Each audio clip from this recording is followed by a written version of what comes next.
साथियों नमस्कार। शनिवार को अमेरिकी राष्ट्रपति डोनाल्ड ट्रंप ने वेनेजुएला में अमेरिकी सेना के एक ऐसे ऑपरेशन का खुलकर जश्न मनाया जिसकी दुनिया भर के देशों में आलोचना हो रही है, जिसे उन्होंने एकदम सही बताया है।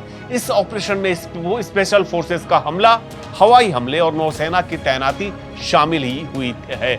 नतीजा यह हुआ कि काराकास में प्रेसिडेंट निकोलस मादुरो को पकड़कर न्यूयॉर्क ले जाया गया और उनकी कोर्ट में लगातार पेशी हो रही है।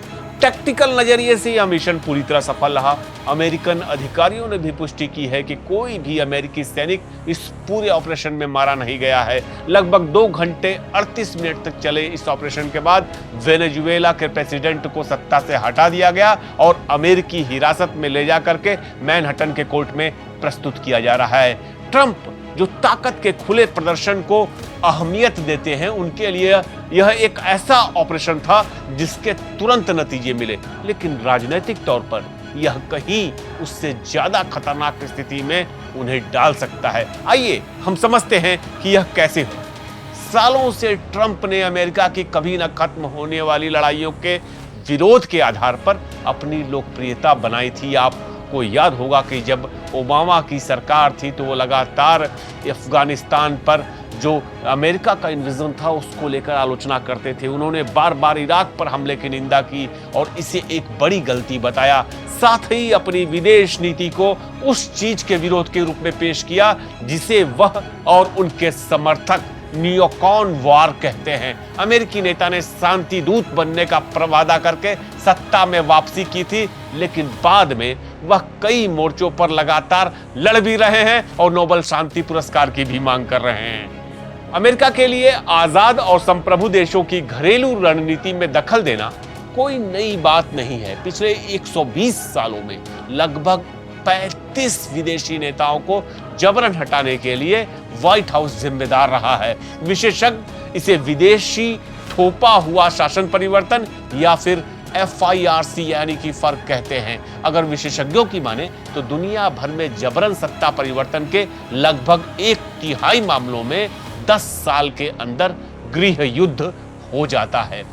अब एक उदाहरण देता हूं आपको 1954 का, जब ग्वाटेमाला से लेकर के 1989 में पनामा तक अमेरिका ने ऐसे नेताओं को हटाने के लिए बार बार दखल दिया जिन्हें वह दुश्मन या अविश्वसनीय मानता था या फिर जहां पर उसके व्यावसायिक हित जुड़े हुए थे।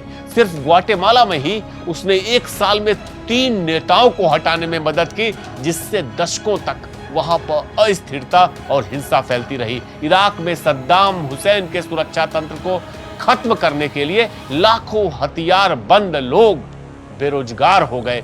सत्ता के लिए इस संघर्ष ने सांप्रदायिक हिंसा को बढ़ावा दिया, ईरान समर्थित मिलिशिया को ताकत दी और आखिरकार इराक में एक इस्लामिक स्टेट का उदय हुआ। इसी तरह अफगानिस्तान में अमेरिका द्वारा बनाई गई सरकार को पूरे देश में कभी वैधता नहीं मिली। भ्रष्टाचार, गुटबाजी और विदेशी मिलिट्री सपोर्ट पर निर्भरता ने इसे अंदर से बिल्कुल खोखला कर दिया। आपको बता दें कि अफगानिस्तान की जो पार्लियामेंट है उसे भी भारत ने बनाया है। इसके बाद अफगानिस्तान में तालिबान की वापसी का रास्ता साफ हो गया और अंततः आज तालिबान की सरकार है। शुरुआत में अफगानिस्तान को एक पार्टनर के तौर पर अमेरिका प्रस्तुत करता रहा, लेकिन करजई का अपने अमेरिकी समर्थकों के साथ साथ आम नागरिकों की मौत, विद्रोहियों के साथ बातचीत और अमेरिकी मिलिट्री ऑपरेशन के दायरे को लेकर के टकराव लगातार बढ़ता रहा।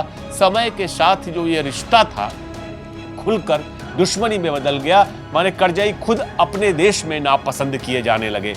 2001 के आखिर में अमेरिका समर्थित सेनाएं काबुल में घुस गईं और कुछ ही हफ्तों में तालिबान का शासन खत्म कर दिया था। जैसा कि आपको याद होगा, अमेरिकी समर्थन से हामिद करजई को नया अफगान नेता बनाया गया था। राष्ट्रपति जॉर्ज W. बुश ने पूरे भरोसे से कहा था कि सेंट्रल एशिया में लोकतंत्र जड़ें जमा रहा है और आज आप अफगानिस्तान का हाल देख सकते हैं।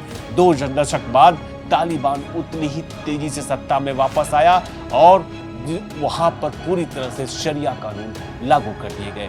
इराक में अमेरिकी सैनिकों ने 2003 में इसी तरह की तेजी से सद्दाम हुसैन को सत्ता से हटा दिया था।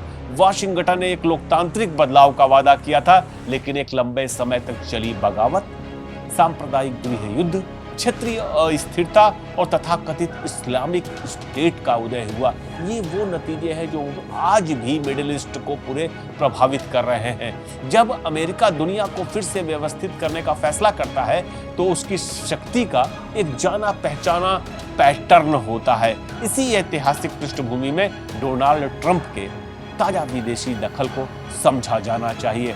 मैं आवेश तिवारी लेंस के न्यूज रूम से ये पूरी खबर आपके लिए लेकर आया। आप क्या देखना चाहते हैं, क्या सुनना चाहते हैं और बताइएगा ये रिपोर्ट आपको कैसी लगी।